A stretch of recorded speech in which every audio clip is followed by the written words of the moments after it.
We want you to plan for success. Welcome to Planning Matters Radio. Peter, it's really good to see you. A really important discussion today. 3 retirement risks that could cause you to run out of money. And I think, again, you've probably heard the number one biggest fear among retirees is running out of money, right? So life expectancies are at an all-time high. Today, a couple that's age 65 has a 50% chance of living beyond 90. So the first risk is known as longevity risk. Yeah, something that we hope for. And in fact, it multiplies all of the other risks that we face in retirement. The longer that we live, the more likely we are going to be affected by numerous other risks, and in many cases, multiple times over a long life. You know, this number one fear of retirees of running out of money, Erin, really begs the question of, is the way that we are planning for retirement really the best way? Is the status quo and the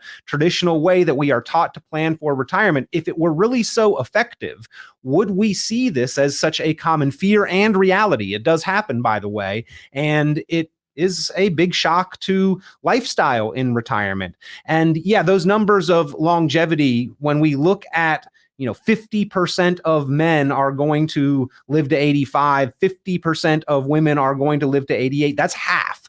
So half live beyond that number, and the chances are pretty high that we make it into our 90s. In fact, with a healthy 65-year-old couple, 50% chance that at least one of them lives to 92 and beyond. So we really do need to plan for longevity. We need to make sure that we've got a plan that our dollars last longer than we do. And unfortunately, I see people planning that, hey, mom and dad only made it to 78 or 80, so that's all I need to plan for. We really don't want to be wrong on this one. And if we are going to be wrong, we want to be on the side where we have planned to need money for funding many more years than less years. So what is that plan? How do you address longevity risk?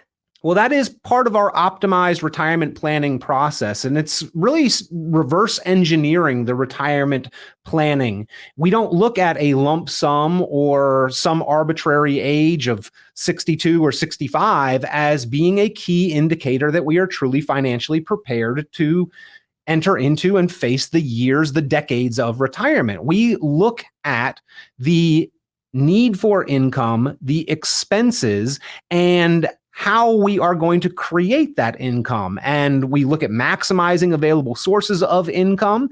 How can we get the most out of Social Security? I'm sure we'll talk about that in a second. How, if there are choices and decisions to face with pensions, how to maximize those, and then how to fill the rest of the income gap effectively utilizing our assets. And by doing so, and including several of the core risks and variables that can impact our retirement, we really get a more confident sense of, are we ready to retire, or maybe do we need to continue to work a little longer or change our investment strategy or do one of the things to help to address this fear, this reality of the potential of running out of money. Better to figure that out sooner rather than later. Absolutely. You brought up risk number 2, of course, changes to Social Security. We should all have a plan that doesn't rely on Social Security. It's very likely benefits will be reduced in the future. And I was really surprised to learn these stats. Among those who rely on Social Security, the benefit makes up 50% of their income. Yeah. Well, I think in some amount, everybody relies on Social Security. Even if we could be self-sufficient and maintain our lifestyle without Social Security, it's there and we use it. And that is helping to preserve and protect more of the assets that are giving us that confidence for our later years. So it is a system designed that everybody has some skin in the game and everybody has the ability to receive and benefit from it. And so, yes, I think, too many people are solely reliant on Social Security, which, by the way, does not typically cover all of the retirement expenses. And so we really do need to do a better job of planning to maximize what we can save and supplement that Social Security with. And by the way, we also need to plan strategically to maximize and optimize Social Security itself. A lot of people don't really do a lot of due diligence on the choices and the options and when and how to claim and strategize with Social Security, and can potentially leave hundreds of thousands of dollars on the table. This is money that either comes from Social Social Security if you make a good decision, or comes from your assets if you don't, or that you just don't have in retirement if you really do it wrong. And so we need to do a better job of educating ourselves on the choices for timing of when and how to claim and collect, and the implications later in life, because this is a decision that we're making in our early to mid 60s very often that doesn't have its full implications into our 80s, or sometimes even beyond our own lifetime, with spouses who depend on that Social Security income. So we really need to do a better job with that. And Erin, when they say they're going to reduce benefits, I'm not sure exactly how that's going to look, because they won't go ahead and address it proactively. They like to kick that can down the road as much as possible. However, my inclination is that they will probably make a few changes that don't involve slashing the benefits of those who are reliant on Social Security. I think that they will probably make more of the Social Security benefit taxable. They've done that twice. 1983, 1993, they made different tiers based on your income of Social Security taxable.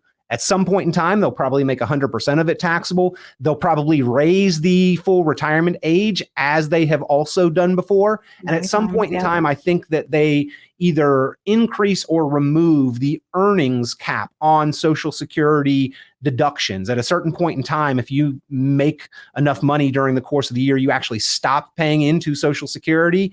And I believe that they will probably remove that. And those three things could probably go a long way in fixing the Social Security shortfall that we face. Okay.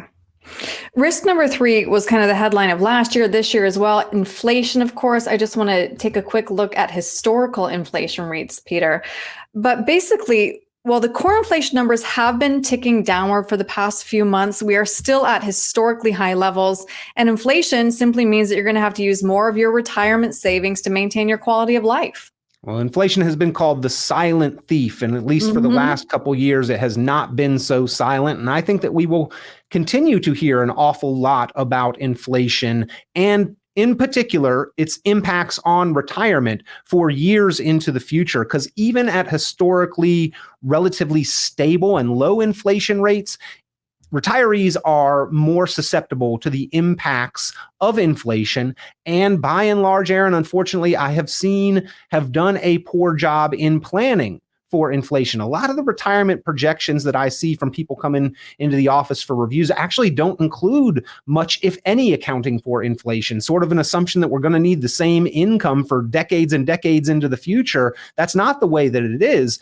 Even at historically average, like 3% inflation rates, your need for income doubles about every 24 years. That's well within a retirement lifespan. And so we need to account for inflation. We need to have that specifically addressed in the planning process by having either increasing streams of income or additional streams of income that we can kick on into the future. And by the way, going back to number 2 with Social Security, Erin, Social Security has a cost of living adjustment, but by and large, it does a very poor job of actually addressing inflation, because you stated that it makes up about 50% of a lot of retirees' income. Well, let's say that I've got $4,000 a month of expenses and $2,000 a month in Social Security.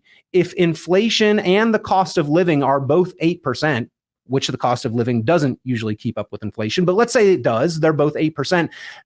That's half of my income that cost of living adjustment did not account for, that still went up. So we really need to understand how inflation works, and all the printing of money that we've done for the last 14 years, I think, is going to lead to continued higher than average inflation. We need to include that into our plans.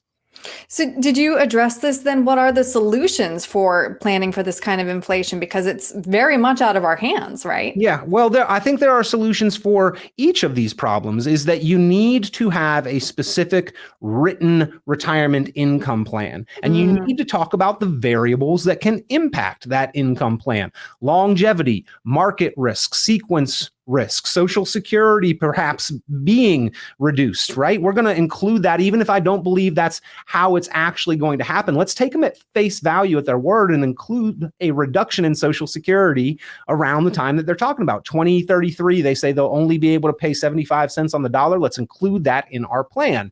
Let's include inflation on our expenses. And oh, by the way, let's also talk about taxes, one of your largest known expenses in retirement. You can absolutely make a significant impact by thinking of that proactively and paying some of those taxes while we are working. This generation retiring now, by and large, deferred and delayed paying their tax bill. Well, taxes have a window of opportunity that we could go ahead and pay them proactively. And by paying your taxes early, that's 15 to 20% more money, essentially. If you've got the same dollar value in your retirement accounts, but you've already paid your taxes, that's a lot more spendable income over retirement. So just a few of the things that we look at with the optimized retirement planning process, Erin. Right. What I'm hearing is the sooner you can start working this into your plan, the better. It is proactive, not reactive.